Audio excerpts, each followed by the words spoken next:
Good afternoon, everybody. My goodness, this is a late broadcast for me, but this is something a little bit special that I wanted to share with you guys. And, as I'm studying and doing more and more now of astrology, and it's really just become my main focus, as well as the nonprofit I do, I think that it's really important as an astrologer, as a personal coach, that we bring out really, really hard subjects, controversial subjects at times, touchy subjects at times. And I think so many astrologers, because it takes, a very left brain, very analytical person. You have to have just a really good Mercury to do astrology and to understand astrology, that many astrologers lose touch with the reality of emotions and feelings and circumstances that people go through in their life. And I think that's really sad, because really in order for us to touch people's lives and make that difference, we need to be able to really touch on the sore spots and sit there in it with them and with you guys, and have that empathy and that total understanding. It's really hard for somebody to understand if they haven't lived through it themselves, if they haven't been through it. We can only imagine, but how can somebody who's not there really understand that hurt, the pain, or the horror that somebody may have gone through? And so many people that have been, or that are going to astrologers, have been through some of the worst things. They're going to astrology because they're trying to find hope. They're trying to find understanding why they're going through what they're going through. They're trying to find a way out of suffering, out of their pain, and out of their hurt. And so really, astrology is more than just about predictions. And it's more than just about, go throw salt over your shoulder or go wear this gemstone. Okay. There needs to be a real touch into what the person is looking for. Why are they hurting? And how can they find their way out of that? And a gemstone, you guys, just doesn't do it. And so many times that it's more than just looking for a certain rock, a certain ritual, a certain gemstone that we really need to touch our clients with, to touch you guys with, in regards to how to heal that pain. What is the process of healing it? Because the damage, if you're already hurting and if you're already suffering, that means the damage is already being done. And I'll tell you a secret that by the time from 0, or in the room, 0 years age, to up to about 13 years old, that's when the damage has been done. Everything else is just a repeat of that damage. The damage has already been done. So when you're coming to us, and you're hurting and you're suffering and you're looking for answers, the damage was already done. Now it's time to heal. Now it's how can I heal from this? How can I not live in this repeated cycle again and again and again? That's what it's all about. Tonight, I am going to be covering something that touches my heart, on child abuse. Again, from that 0 to 13 years old. It touches my heart because it's a personal experience for me. This is something, and you know what? If the picture, you guys are just we're already 7 minutes into it, so I hope I haven't lost anybody. But listen, if the picture is blurry and you can still hear my words, stick with me, stay with me, and listen to my words. I am having internet issues. I haven't got it resolved at this point, but it will be resolved so that maybe that I can have a better picture. But just kind of stay with me and please comment, because I'm, especially during this episode, it's a touchy episode. It may be very triggering for some people, but leave your comment. And I'm so happy to come back and answer those comments, all right, and to respond to them. This is not something that we want to leave a lot of hurt and pain hanging out there. So going back on the special, though, it is about abuse, and it's about childhood abuse, understanding childhood abuse. I think before we go into actually how children from abusive homes actually function as adults.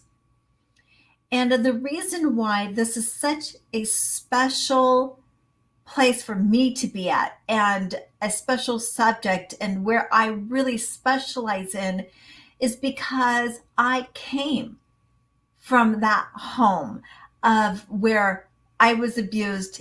My siblings were abused. My aunts were abused. My mother was abused. And it is a perpetual cycle. And living through that abuse, even as an adult, and watching my siblings living through that abuse, or even being an abuser themselves, it's just a cycle that just doesn't seem to stop unless something drastic happens to awaken at least one of the individuals. And I shouldn't say I have had the privilege, but kind of I did have the privilege of being woken up from the cycle of abuse. When children go through abuse, what it looks like, the child is devalued, and they are shown, and the events are drastically put upon that child, either by words or even physically, that their values, their body doesn't matter. They're not worthy. They don't count. And I mean that literally.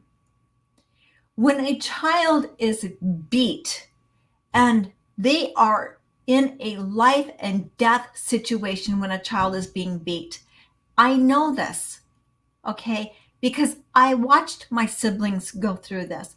I have been through this.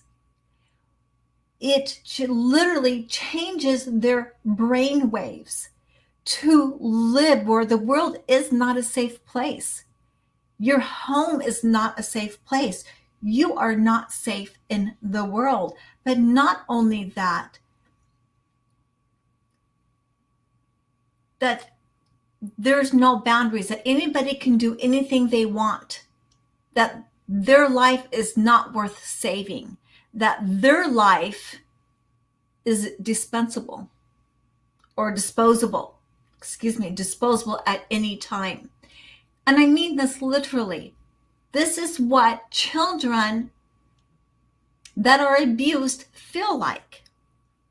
And I know this could be triggering for some people. And I know this may be difficult for some people to understand if you haven't been through that.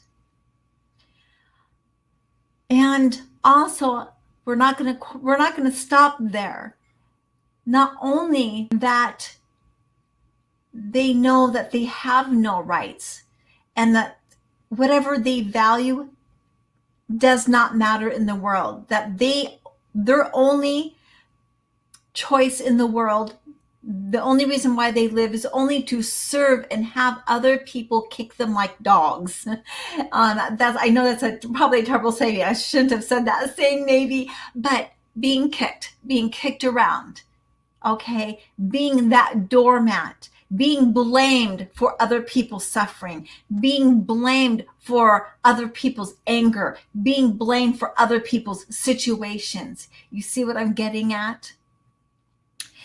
And so their very right as a human, their very worth as a human is taken away. And this has deep psychological impact. So you take this child that has been shown this, that has been treated as such, and again, from the age of 0 to 13 years old, this child has no way of defending themselves. They have to take whatever is given to them. They're not allowed to object. They're not allowed to stand up for themselves. They're not allowed to have other people stand up for themselves. All right, these children live in a life and death situation. Think about all these children, and I know we're going through this pound save the child phase, right? Think about all of these children right now that have been saved from these sex trafficking rings. How many children haven't been saved in the years? Do you think these sex trafficking rings are new? They're not. They've been around. Abuse has been around since the beginning of time. Okay? But think about the psychological impact now. And that these children are going to need to be cared for in such a special and an intense way with so much understanding, love, and caring. Children who've been abused, when they are grown into an adult, you got two different situations that are going to happen. One, you're going to have a situation where some of the children are going to be abusers themselves. And they're going to treat everybody around them as they've been taught and ingrained. And it's not in their head when they were younger, and it's not that they want to. All right? But that's the only way they know how. That's what they know. This is the cycle of abuse. It's like a hypnotic cycle, you guys. This is how they know how to function. They're in a life and death mode. So if they are an abuser themselves, they are striking out, they are hurting people because they are absolutely in fear for their own life. And if you haven't, you're not going to understand it. I get that. But know that even through our judgments on how other people act, maybe we all need to take a step back and look at abusers and ask that question. I wonder what that little person has been through when they were a child. Because they're only reenacting exactly what they've been shown as a child. Now, the other part is then we have other people. And I'm not being gender specific on this because there are men who are abused. Okay? This isn't just about only women being abused. Men and women can both be an abuser or be abused. Now, with females, or excuse me, on the other side of the coin, the people who carry more of the introverted energy, we look for people and situations to abuse us. And this isn't about necessarily putting blame on yourself, because again, this is what we were taught when we were young. Right? This is what we were being shown when we were growing up. And again, we're also in a hypnotic cycle for those who have been abused. And so we look for the events and we look for the circumstances that devalue us, that makes us feel unworthy. And we have that certain energy in us and those certain characteristic traits that abusers know what to look for. Okay, they know what to look for. A child who has been abused has watched one parent be the abuser and the other parent to be a victim, right? And another child who's been abused and is being abused has also had the exact same modeling. They're just creating it in their life in different ways. There's an extroverted way and there's an introverted way. All right. But they're both the same thing. And so when we're looking at adults, here's some of the red flags, the signals that you're looking at somebody who's been abused. One who has a really, really difficult time holding down a steady job. Many different relationships, depression, being closed off, not being allowed to socialize.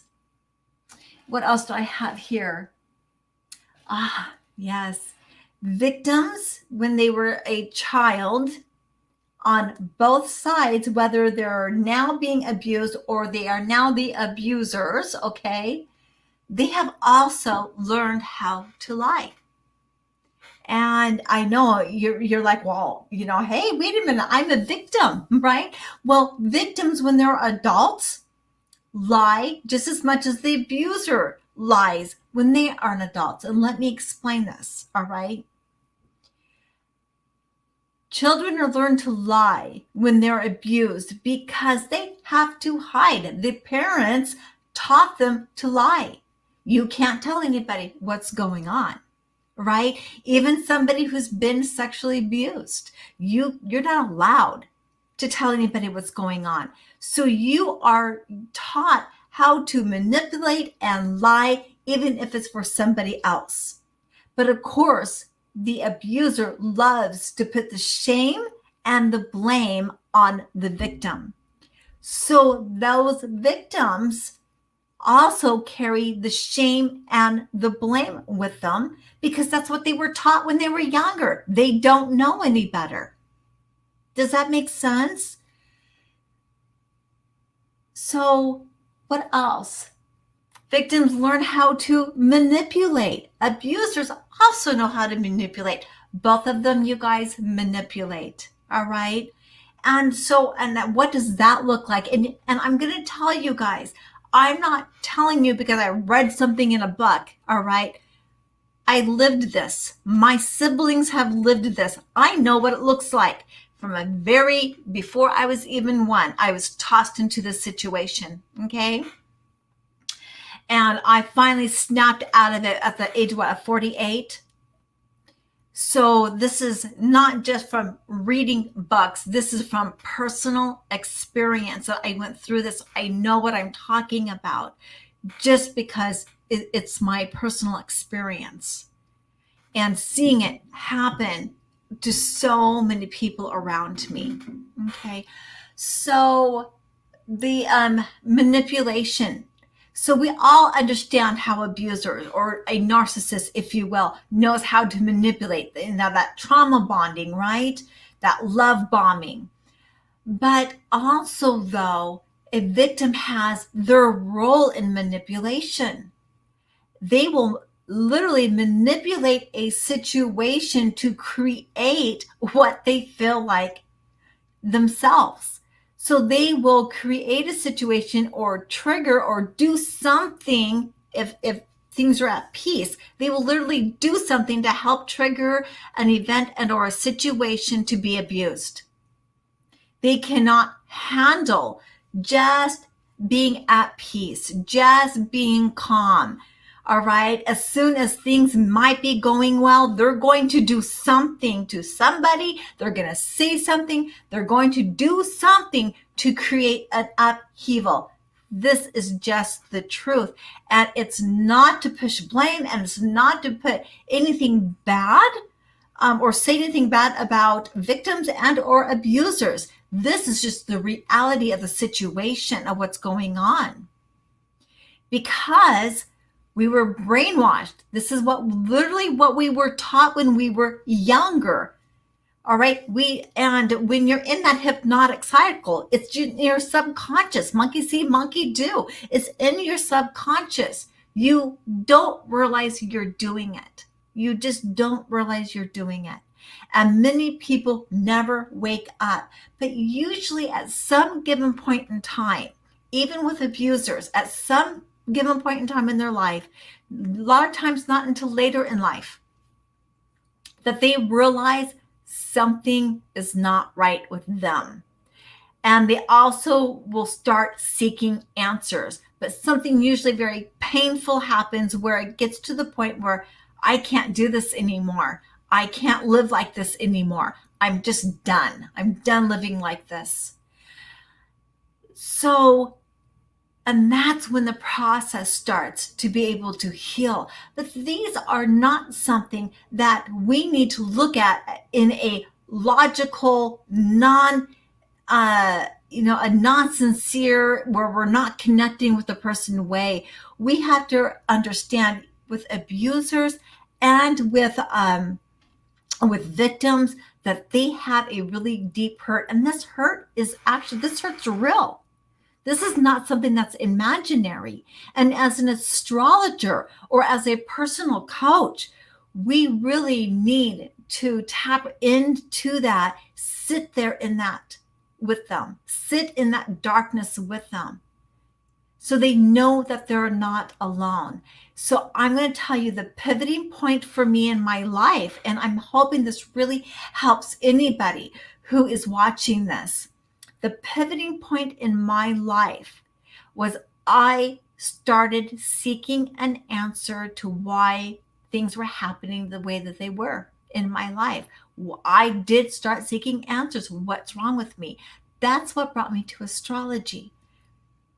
But then as I was trying to come out of this vicious cycle that I was in, and I was trying to depart and leave the relationship that I was in after already I've lost everything. That's something that abusers do, you guys, for their victims. You will lose everything, especially if you're with a narcissist. You will lose everything, okay? And you've got to be willing to do that and be okay, because your life and your sanity is way more important.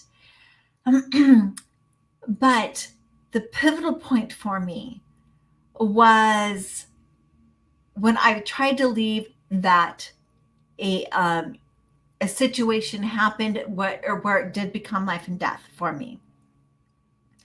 And I lost all of my children because of the abuse in the home.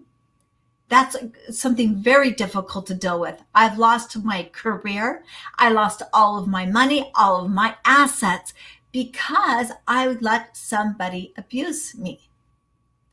And it's nobody's fault but my own. However, I couldn't see it until it got to this extreme. So so I would have to say, though, I learned to lie for the abuser. I've learned how to manipulate the situations in my life to make sure that I had some type of drama in my life. And it was like I was always in the survival mode and running and trying to, save me, trying to save my children.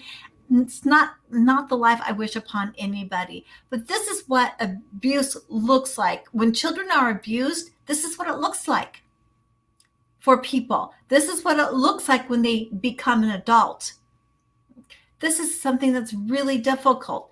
Now, even though I don't live like that anymore, I don't live that life anymore, I can spot an abuser 10 miles away. I know the red flags, and so many abusers think they're so clever when they're talking to me, and I give them enough rope to let them talk away. I want to hear every word they have to say, but I always have to be on guard for that.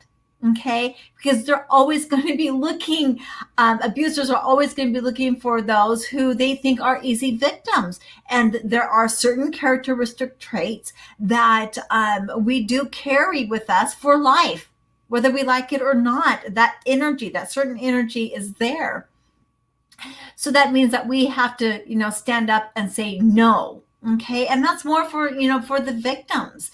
The abusers that are coming from being abused when they were children, they're hurting and they're in pain and they're scared and they're living in survival mode also. They're exhausted.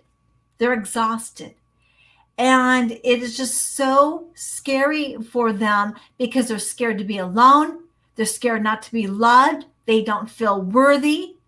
All right.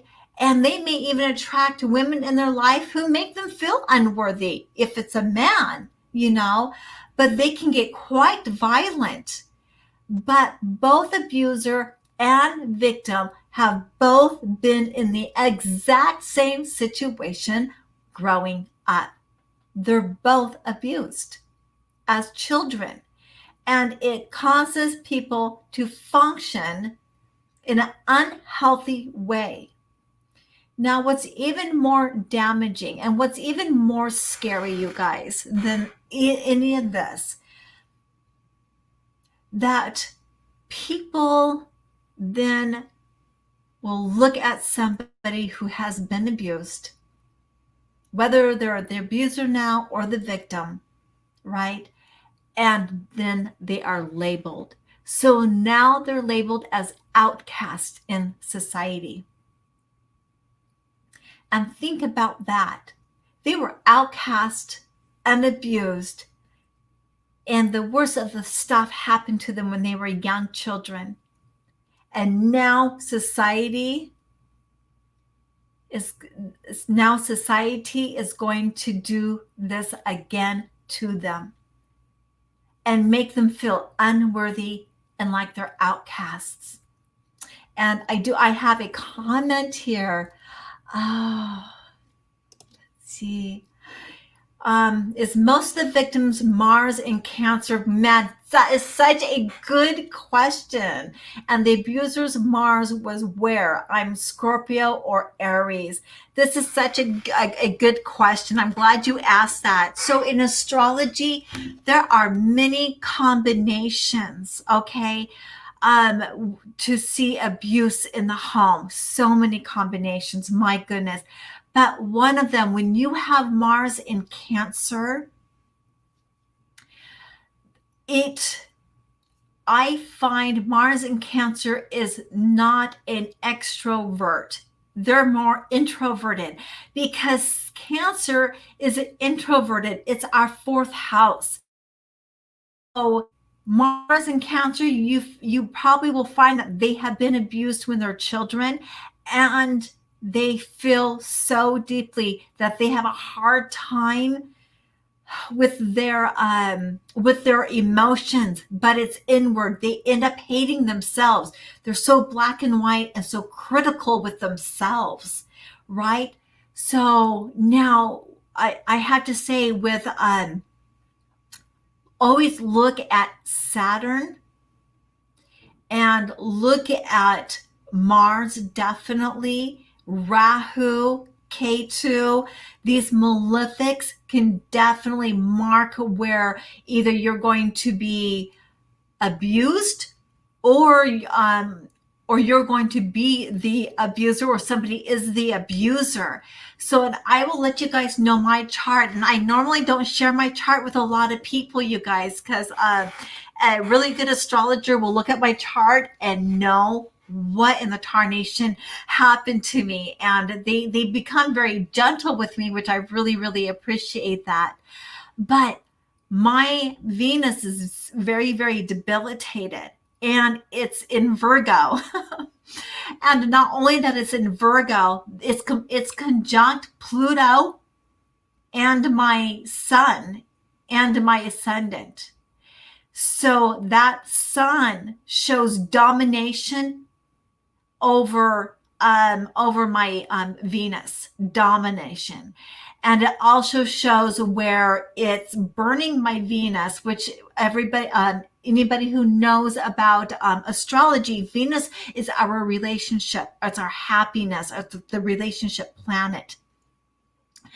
And so what it's going to show is that the sun is purifying that Venus, but that Venus is just not good enough. Her values are not going to be respected. And she's going to end up being walked all over, if that makes sense. All right.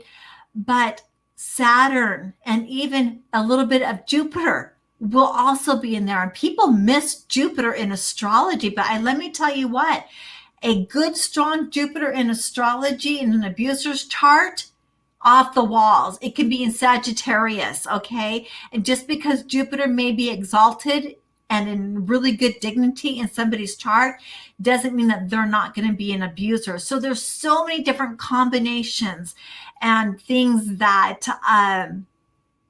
that can happen in somebody's chart to see whether they're going to be abused and end up being an abuser themselves, or they were a victim when they're a child and they're going to end up being a victim when they were children. But always also look at Rahu and Ketu. Look at that moon, for goodness sakes. And I'm always looking out for the moon.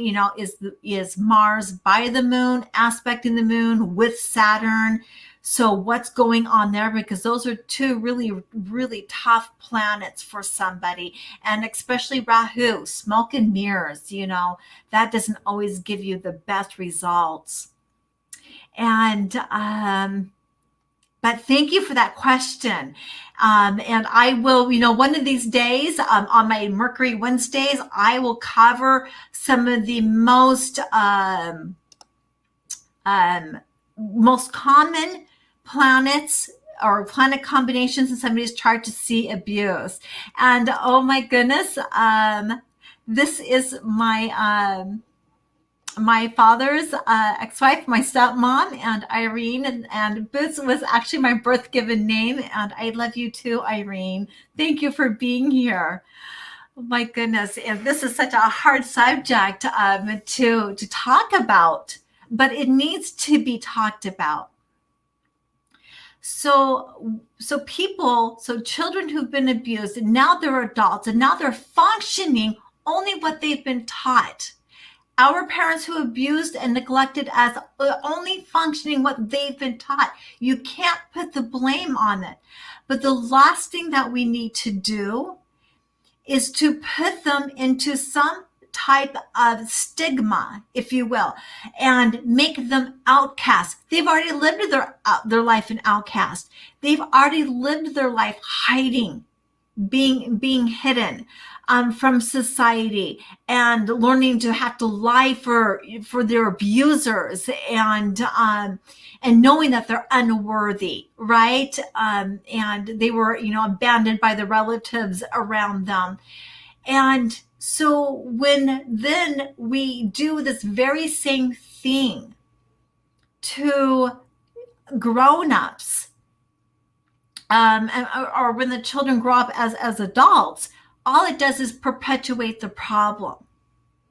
And, we're making small steps to see that, this is an epidemic. This is a problem that we have in society, because there's more abused people than what you think out in society. And there's hallmark signs to see if somebody has been abused when there are children. And most of it, though, I'll tell you right now, is going to be around the Venus. And I'll tell you why. Venus is our happiness. Anybody who has been abused, their happiness has been stolen away. And I know astrologers want to call it karma, and I respect that. But let's bring a little bit of humanity. Let's bring a little bit of empathy here for the people who have been in abusive situations, okay? So why don't we put the karma behind and really get down to what has happened with these children, and what do we do now as they're adults? What do we do at this point? and how does society come together to bring about a great healing instead of continuing to be abusive. And I think that's rarely, especially with astrologers, if you want to be a personal coach, if you want to be an astrology coach, this is where you need to go. This is what needs to happen. Otherwise, they live almost their entire life not understanding why they're different, not understanding that they're in this hypnotic cycle, that they're real, and because they're making the choices, subconsciously making the choices again and again and again. And they have to wait until either they're dead, and I'll let you know that my mother didn't survive her abuse. Okay, her life was taken from her. My grandfather's life was taken from him. My Uncle Steve's life was taken from him. So it has serious consequences if we don't start stepping in as a society and as a personal coaches, as astrologers, to really look at the hallmark traits and start stepping in and doing something before something drastic has to happen to the child who was abused that now is an adult. What else do I want to cover? Oh, another hallmark trait is they sabotage their success. So whether they're the abuser or the victim as an adult, it doesn't matter. They will do something. They will say something to sabotage if something good is about to happen for them. Because deep down, they know that they're not worthy to understand. They're not worthy to feel like they have succeeded or done something good in their life. And they're definitely not worthy to be made that they're valuable, to be made felt like they're valuable, right? Because they've been trained that they are not. So this is truly a subconscious belief of theirs.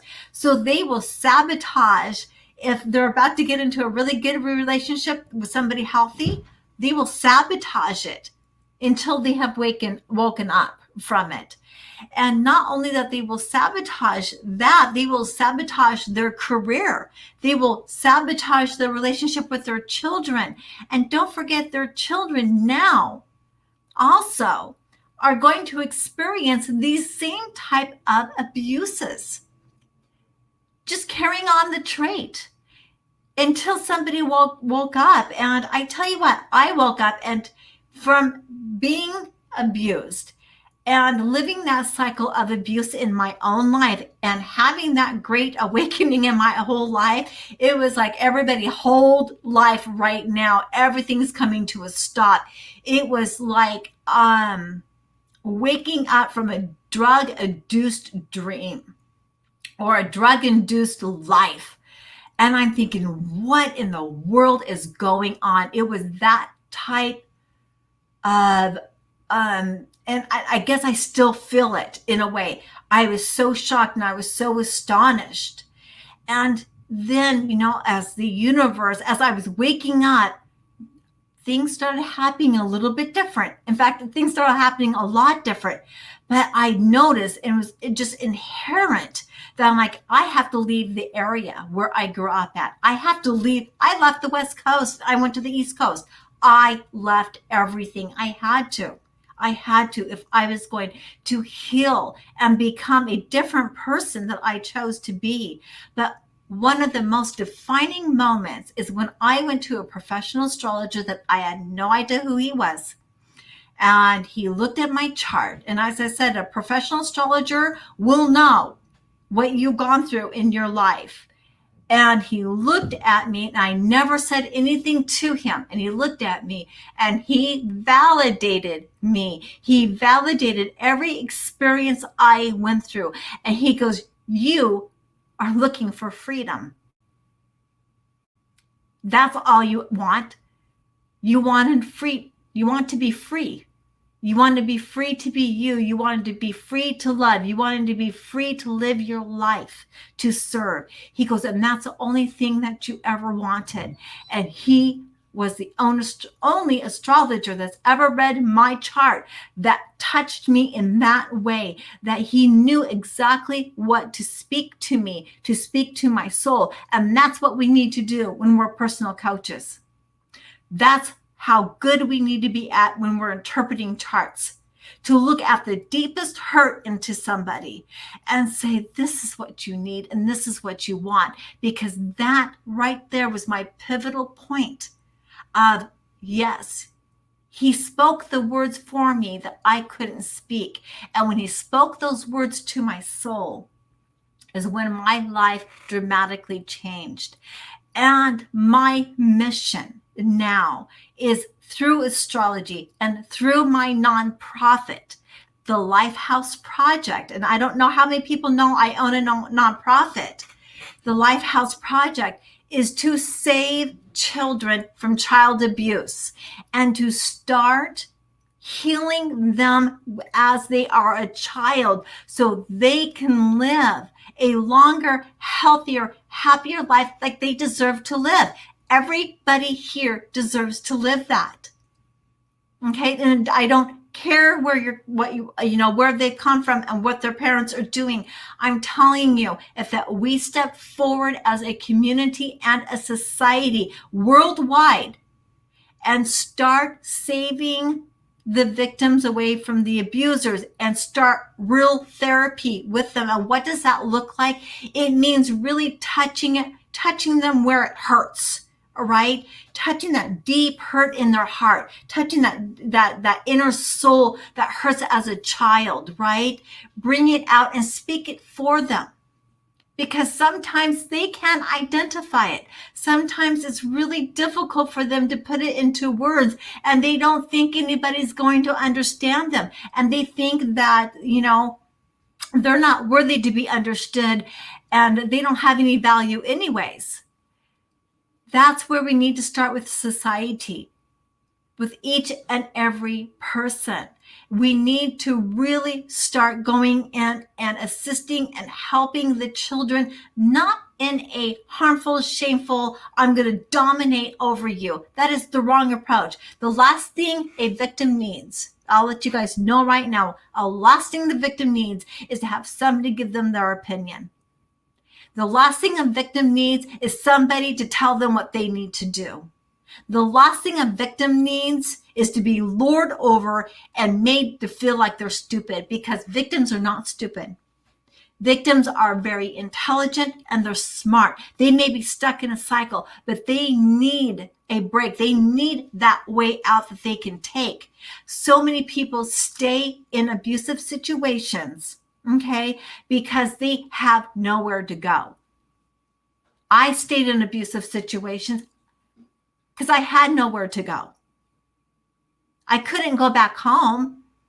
That's where all the abuse was in the first place. I can't go to my siblings because they were victims and abused, right? So how healthy do you think that was?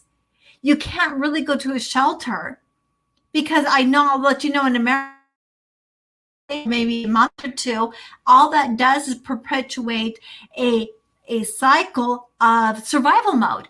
Because now, if you only have a month or 2 months to live live somewhere, then you are continuing to be in a cycle of survival mode.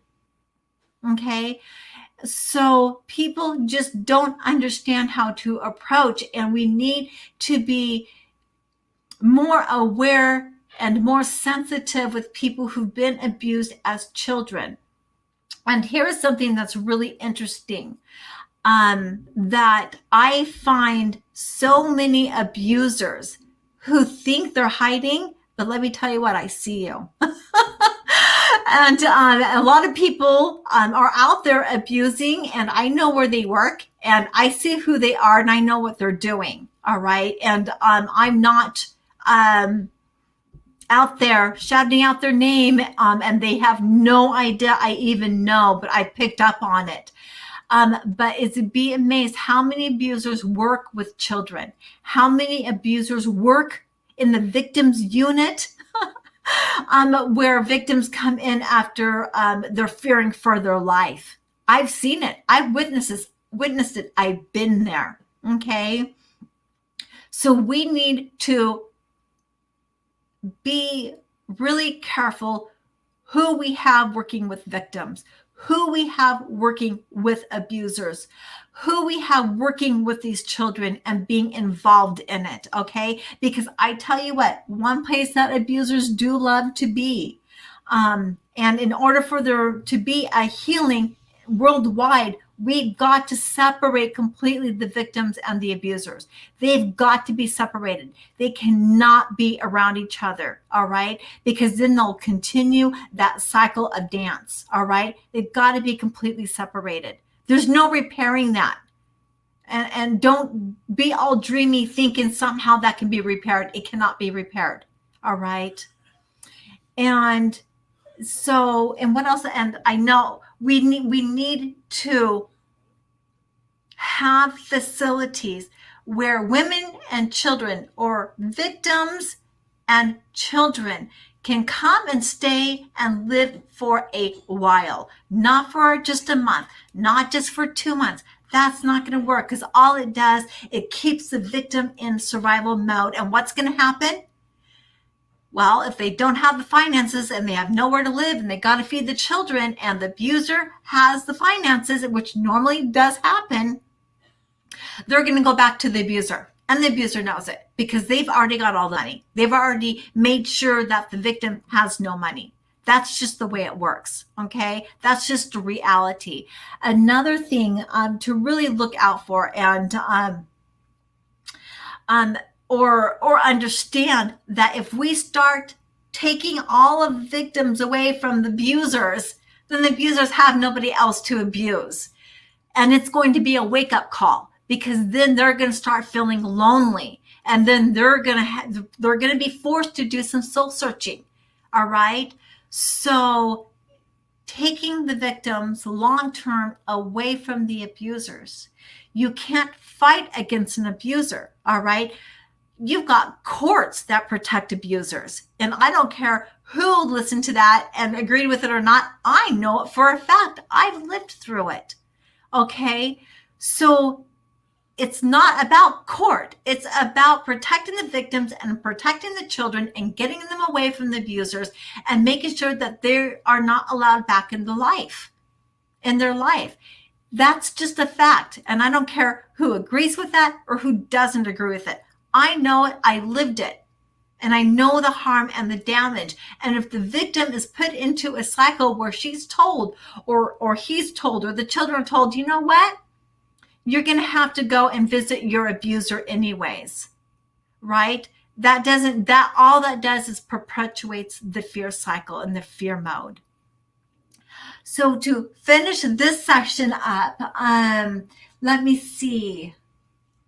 I think I covered it. One of the ways that victims can help themselves and abusers, any child who's been abused, is really look and understand that they're valuable and they're worthy. And once people really start understanding their value and their worthiness, then they start making different decisions in their life.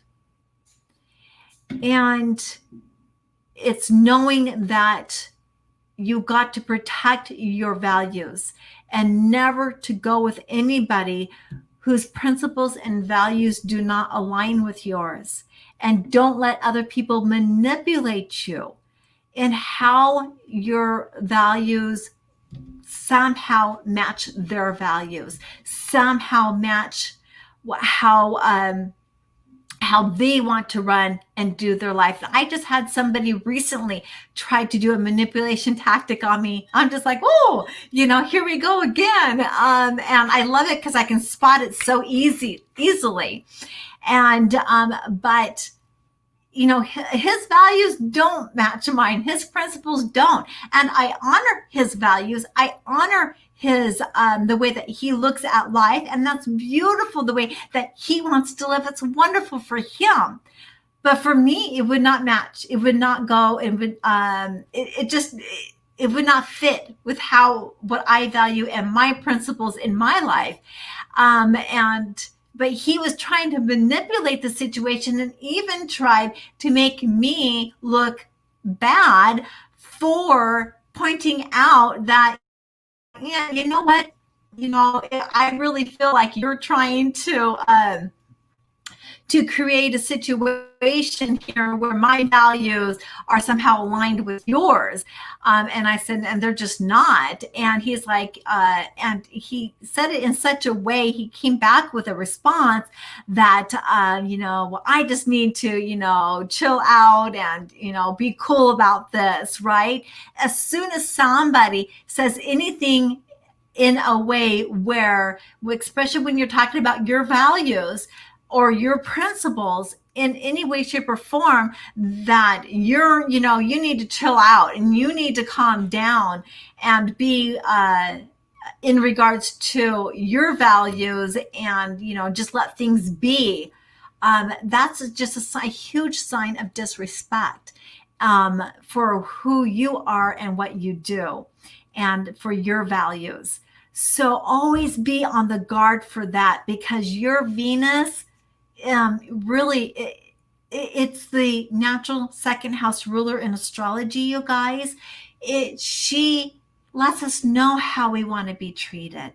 And Venus wants to be happy. Your Venus, your values, how you want to be treated. Don't let anybody ever take that away from you guys. It is so important to love yourself, because when you start loving yourself, and I'm not talking about being conceited, I'm talking about loving yourself in a way that you don't let other people treat you negative or treat you beyond what you're willing to be treated, that they uphold and honor your values in a loving and respectful way, just like you would do for them. Okay, so that was just my, I think, boy, I was almost on here for an hour. I knew this was such a big subject and I was kind of a little bit all over the board on it, but I had so much I wanted to get out. This is only one of my episodes that I'm going to do. I'm going to get a little bit more refined and a little bit more organized how I am going to really break down abuse on children and how they are functioning in society, so that, again, that we could be on the lookout. So maybe if we run into somebody who is living in that system or that hypnotic cycle of abuse, that maybe we can say the right words. Maybe we could be that one person to just do or say that right thing to help them out of their cycle of that hypnotic cycle of abuse and being victimized, right? And maybe if we run across an abuser, that we're just a little bit more kind to them. We are not confrontational with them. That's not what they need, you guys. They don't need to be confronted. And because remember, they're children who are abused also. All this does, when you confront an abuser and you want to fight with them, it just puts them on the defense and they're going to get angrier. And that means they're going to want to abuse, right?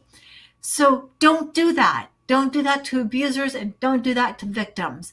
It's harmful for both people. Okay.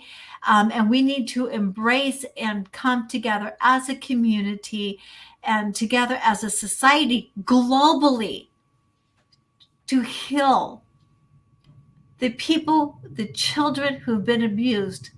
And we have a lot coming up.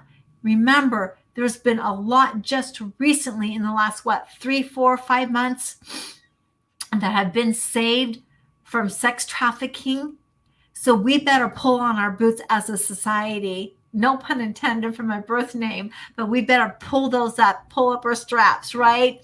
And get ready to be there for that support and be there in that maturity to really care for these children who are coming out of abuse and these adults who have already were those children who have been abused, to care and to love them and integrate them back into society, or integrate them into society.